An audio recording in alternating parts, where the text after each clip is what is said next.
Привет, дорогой друг! Наконец-то я выпускаю это долгожданное видео о Финляндии, как я отдохнул этим летом, как я путешествовал, смотрел природу, благоустройство.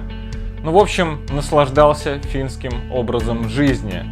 Пока моя супруга Алина работала и продолжает работать в Финляндии, в университете Хельсинки, я эти 3 месяца жил у нее в общежитии Хельсинки и каждый день катался на велосипеде, смотрел достопримечательности, все снимал на фото, на видео. И теперь я хочу с тобой поделиться, что мне нравится в Финляндии и что я хочу перенести из Финляндии в Россию, чтобы в России было так же здорово. Ну что, готов? Тогда погнали!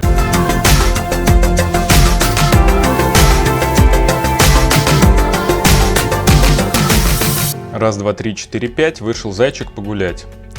Зайчик, очевидно, финский, раз вышел погулять прямо в городе. Итак, друзья, есть много вещей, которые меня поражают в Финляндии, которые вы встретите повсюду, где бы вы ни были.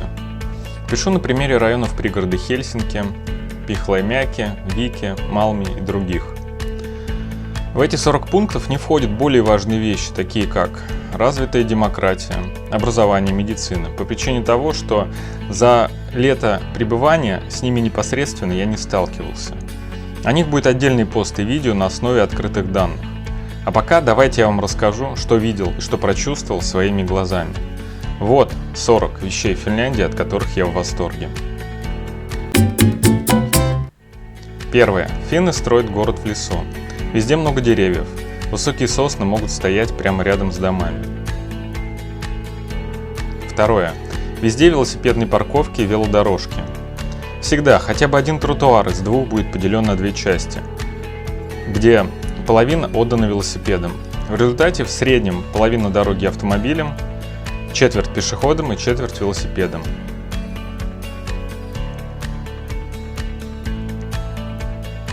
Третье. В среднем каждый второй пешеходный переход разделен безопасной зоной, чтобы не крутить голову туда-сюда и комфортно перейти дорогу. Иногда также пешеходные переходы делаются вровень с тротуаром, чтобы выполнять функцию искусственной неровности и усмирять автомобильный поток. Очень умно и безопасно. Четвертое. Очень мало высоких домов. Можно встретить группу из 4 12-этажных домов, которые будут скорее исключением, как ориентир района, а остальные дома 4-6 этажей. Вы можете сказать, что в Финляндии живет мало людей. Это довольно часто встречающийся и довольно странный аргумент. Но постойте, плотность населения в Финляндии в 2 раза выше, чем в России. Значит, дело не в численности населения как таковой, а дело в отношении людей к своей стране и своей жизни. Пятое. Единый стиль домов. Все дома разные, но каждый дом сделан в едином стиле. Каждый дом управляется собственниками, которые не позволяют что-то менять в фасаде дома. 6. Никаких оград и преград. Нет заборов между тротуаром и проезжей частью. Нет заборов между тротуаром и придомовой территорией. Нет заборов даже между дорогой и частными домами. Максимум – живая изгородь.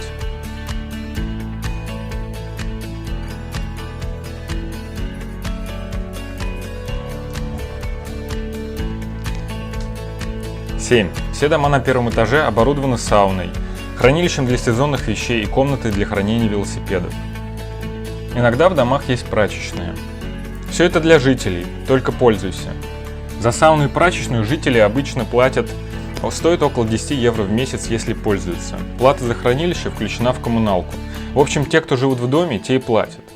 Но важно понимать, что эти удобства, сауна, хранилище, прачечные, не от какого-то малого бизнеса, который бы брал в 3 шкуры. Эти удобства по стоимости сопоставимы с другими коммунальными платежами. 8. Широкие панорамные окна. Почти все дома, особенно построенные последние 20 лет, имеют широкие панорамные окна, чтобы в домах было много света. При этом для здорового сна нужна тишина и темнота, поэтому окна герметичны и зашториваются плотными блокаут-шторами. 9. Нигде нет мусора. Можно встретить бычки на остановках, но в остальном мусора нигде нет. Причин несколько. Во-первых, раздельный сбор и утилизация мусора по всей Финляндии. Свозятся разными компаниями на свои ближайшие места сбора, на современные заводы по переработке и утилизации.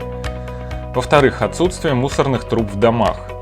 Все жители сортируют мусор в отдельные пакеты и относят на улицу в контейнеры. Обычно контейнеры бывают 6 видов. Для биоотходов, металла, бумаги, картона, стекла и не сортированный. Туда же скидывается пластик. В-третьих, отсутствие свалок. Весь мусор перерабатывается или экологически чистый и современно утилизируется. В-четвертых, стеклянные и пластиковые бутылки, жестяные банки, купленные в Финляндии, стоят реальных денег – от 10 до 40 центов. Собрав банки, вы их можете засунуть в автомат, который находится в любом продуктовом магазине, и прямо на кассе получить наличные деньги. Сдача тары не облагается налогом, многие безработные неграждане Финляндии этим промышляют каждый день и живут на эти деньги. В итоге в выигрыше все. В городе чисто, и безработные граждане других стран в случае чего не умрут с голода. Граждане Финляндии не имеют нужды в этом виде бизнеса, потому что получают пособие. В-пятых, современные и веселые сотрудники уличного клининга. Можно каждое утро видеть счастливых и довольных молодых девушек и юношей с помощью специальных средств, убирающих улицы. Они ходят группами и быстро все убирают. Вообще, чтобы устроиться на любую работу, нужно пройти специальное обучение. Любая работа хорошо оплачивается, минимум 1100 евро в месяц, 88 тысяч рублей, поэтому люди работают с удовольствием. В-шестых, в Финляндии не принято мусорить. Этому, как я слышал, учат в детском саду и школе. Что люди живут на своей земле, и чтобы отношение к своей стране и своему городу было таким же, как в своей собственной комнате или кровати. Мы же не плюем себе в кровать. Но, полагаю, в Финляндии нет нотации нравоучений. Такое впечатление, я же не учился в финской школе. И обучение, как и воспитание, видимо, проходит в любящей среде.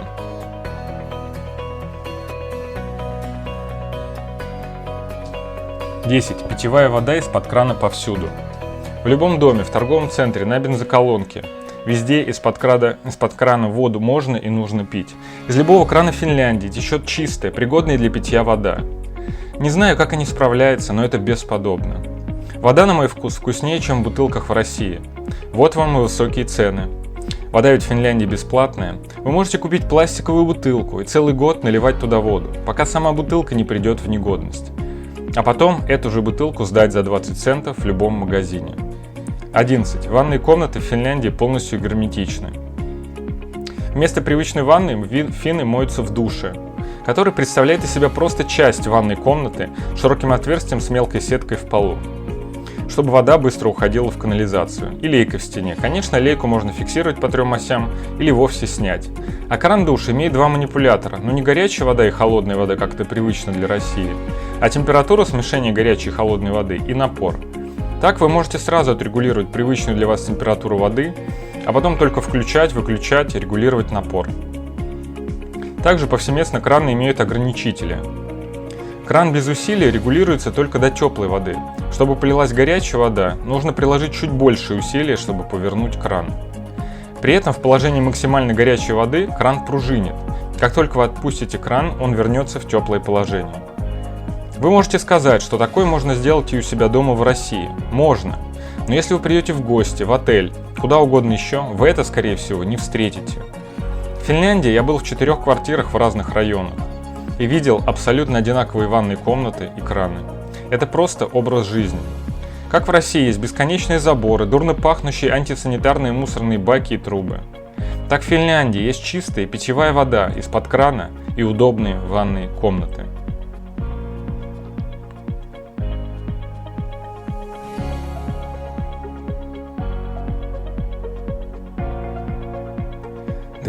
Низкая дифференциация. Финны любят устроить все, что нужно для жизни у себя в районе. Все дома имеют сауну, хранилище, велопарковки. Дворики для детей и их родителей с лавками, беседками и мангалами. Свои магазины, парки, скверы, церкви, музеи, достопримечательности. И все это, что в центре города, что на окраине, будет одинаково превосходного качества. Думаю, это одна из причин спокойного автомобильного движения, а также счастья финнов. Далеко не всем нужно ехать в центр. Многие работают рядом и выбираются в центр города только на мероприятия, погулять, съездить за большими покупками. 13. Безбарьерная среда. Вы не встретите ни одной лестницы, рядом с которой не было бы пологого склона. Это касается подземных и надземных переходов, тротуаров и любых склонов и подъемов. Входы в подъезд часто вообще не имеют ступенек. Вся дождевая вода сливается в ливневки. 14. Нигде нет луж. Ребята, все просто. Нужно а. делать ливневые стоки и канализации. И б. наливать асфальт, бетон, проектировать дороги под небольшим уклоном в сторону слива. Кто специалист, можете добавить, что я забыл упомянуть. Напишите, а что вас поражает в Финляндии? 15. Нигде нет грязи. Знаете, такая противная грязь на дорогах, особенно после дождя. Ничего такого в Финляндии я не видел. Вероятно, по причинам выше нет мусора и нет луж, а также потому, что финны делают хороший дренаж и как-то правильно заботятся о газоне.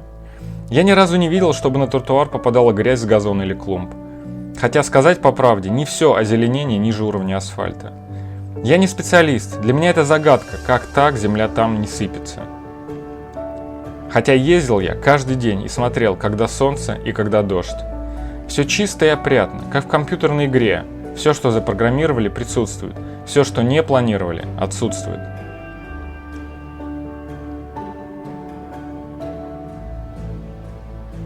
«16. Крутая экологическая обстановка в городе. Очень чистый воздух. Я таким воздухом нигде в России не дышал, даже за городом. Я не знаю почему. Наверное, финны категорически отказались от идеи использовать грязные производства.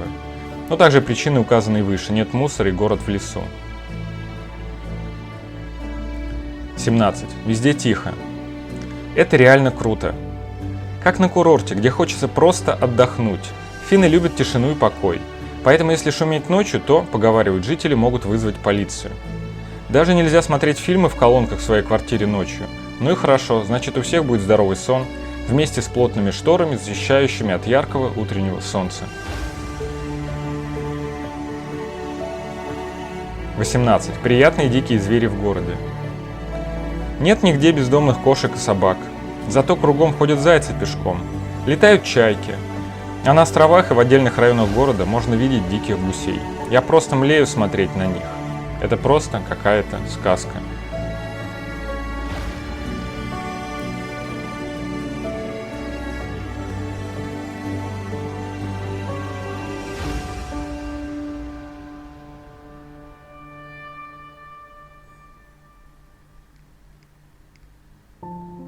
«19. Кладбище как национальные парки.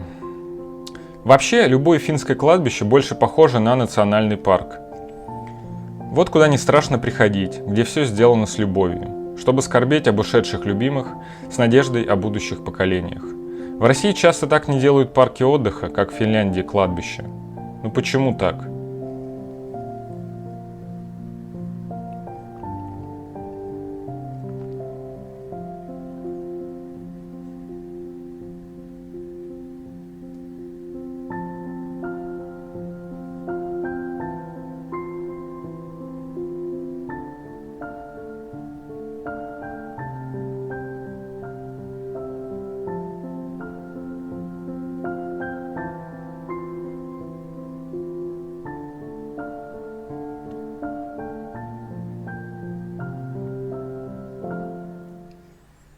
«20. Стеклянные двери подъездов. Вы скажете, что это опасно, хулиганы и прочее. Думаю, система воспитания выпускает порядочных людей, а тех, кто нарушает, полиция быстро ловит и перевоспитывает. Опять же, зачем что-то ломать? Когда все хорошо, нет соблазна добавить беспорядка. Не к чему добавлять. Стеклянные двери создают домашний комфорт. Видно, кто заходит и выходит, не нужно постоянно вздрагивать от неожиданности. В общем, мелочь, а приятно. И из таких приятных мелочей сделана вся Финляндия». 21. Внимание к мелочам. Плитка, газон, покрытие фасадов домов. Одинокая лавочка на вершине скалы с видом на район. Кажется, все в этой стране делается как для себя. Финны делают все быстро и своевременно, но никуда не торопятся. Это их страна, и они делают на совесть, качественно. Будь то личная квартира, двор, город или обычный лес в 10 километрах от ближайшего населенного пункта. 22. Датчики движения в общественных закрытых местах. Спрашивается, зачем ставить выключатель света в подъезде или прачечной, если там нечего делать без света? Поэтому везде, в подъездах, ванных комнатах и прачечных стоит датчик движения. Очень удобно. 23. Транспорт в Финляндии. Удобный и комфортный общественный транспорт. Водители едут спокойно, я чувствую себя безопасно в автобусах Хельсинки. Водители выходят из автобуса и помогают людям в колясках войти или выйти из автобуса. Автобусы перед открытием дверей наклоняются в сторону дверей, чтобы легко зашли и вышли люди с колясками, велосипедами или чемоданами. Трамваи имеют низкий пол, а тротуар перед трамваем с увеличенной высотой. Подход к тротуару трамвая также имеет ровный подъем. К вопросу о безбарьерной среде. 24. Центр города людям. Все площади отданы людям для мероприятий, волейбольных турниров, фестивалей. Нет каких-то элитных закрытых территорий, которыми наполнена Россия. 25. В Финляндии проходят митинги, шествия, пикеты, забастовки. Недели толерантности, во время которой все флаги Финляндии, включая флаги у мэрии столицы, меняются на радужные. Это культура Финляндии. Те, кто выходят на улицу, встречают поддержку местных жителей, потому что ради них все и делается. Вам не нужен билет из правительства для прогулок на улице. 26. Вежливость. Все жители, включая пешеходов, не говоря уже о сотрудниках магазинов или полицейских, очень вежливые ребята. Я видел, как полиция общалась с пассажирами, у которых не было билетов, но вела себя исключительно вежливо. 27. Все знают английский язык. Вам почти не удастся встретить человека, который бы в Финляндии не знал английский язык. Английский язык – язык международного общения, поэтому важно, чтобы этот язык знал каждый. В Финляндии английский знают все, включая случайных прохожих, в том числе пожилых людей. Я много раз спрашивал дорогу или какие-то детали своего маршрута, и проходящие мимо пожилые люди могли со мной общаться на английском языке. Даже не все туристы знают английский язык, но почти все финны знают английский. Причин несколько. Главная причина, как мне кажется, то, что половина государственных телеканалов на английском языке с финскими субтитрами. Фильмы не переозвучиваются, к ним только добавляются финские субтитры. Поэтому все, кто смотрит телевизор, невольно учат английский. 28. Очень хорошие дороги. Вряд ли вы встретите ямы на дороге. Дороги делают качественно. По ним приятно ездить в автобусе или на велосипеде.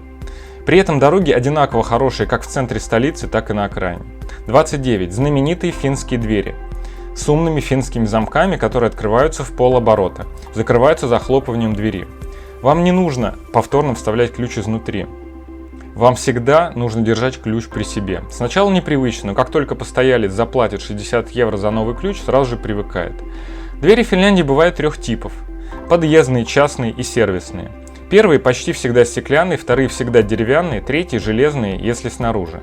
Очень удобно, никогда не перепутаешь. Такие двери по всей стране. А последние 15 лет с электронными ключами, чтобы одним ключом открывать дверь в квартиру, в подъезд, комнату с велосипедами, сауну, прачечную, хранилище вещей и другие общественные помещения. 30. Умная сеть тротуаров. Финны не делают тротуары, как Бог на душу положит.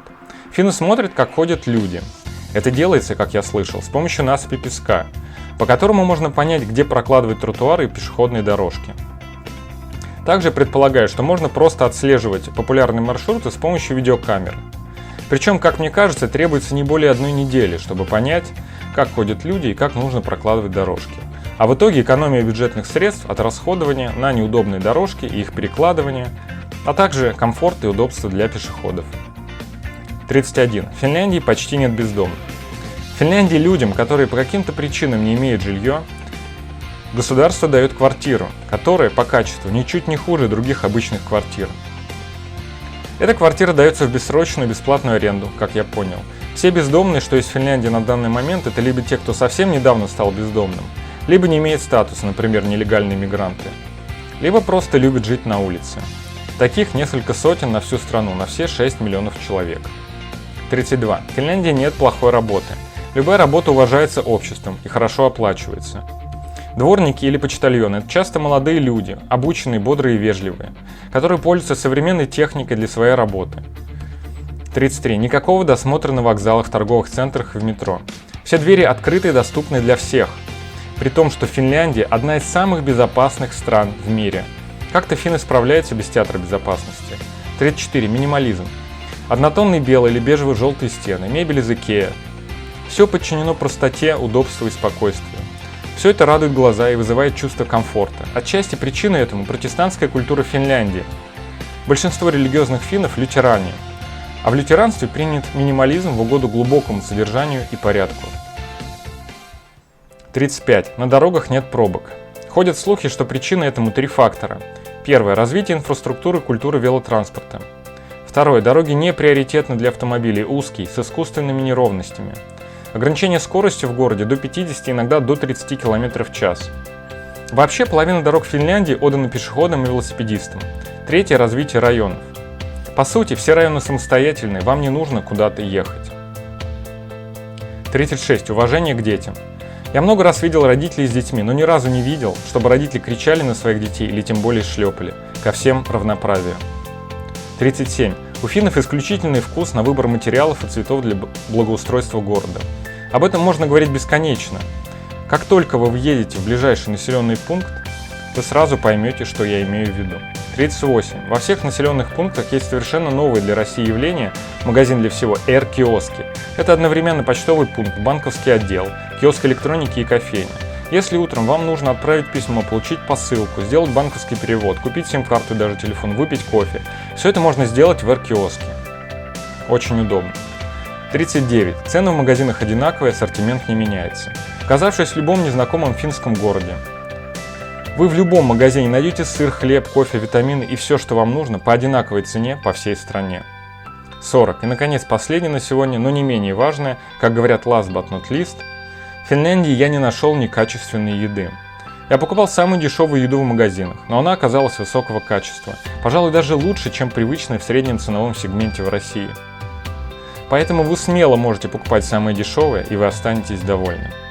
Ну о еде и сравнении цен мы поговорим в другом посте. Вот мои открытия. Здесь нет того наиболее важного, что вспоминают в связи с Финляндией. Это развитая демократия, уровень жизни, независимый суд и защита частной собственности, образование и медицина. Все это не наблюдается напрямую моими глазами. Поэтому это тема для другого поста, про политику, где мы, основываясь не на моем опыте, а на открытых данных, посмотрим, что из себя представляет Финляндия в сравнении с другими странами. Если тебе понравилось это видео, ставь лайк, подписывайся на мой канал, нажимай на колокольчик, чтобы ничего не пропустить, и пиши комментарии под этим видео. Давай повторим финское чудо в России.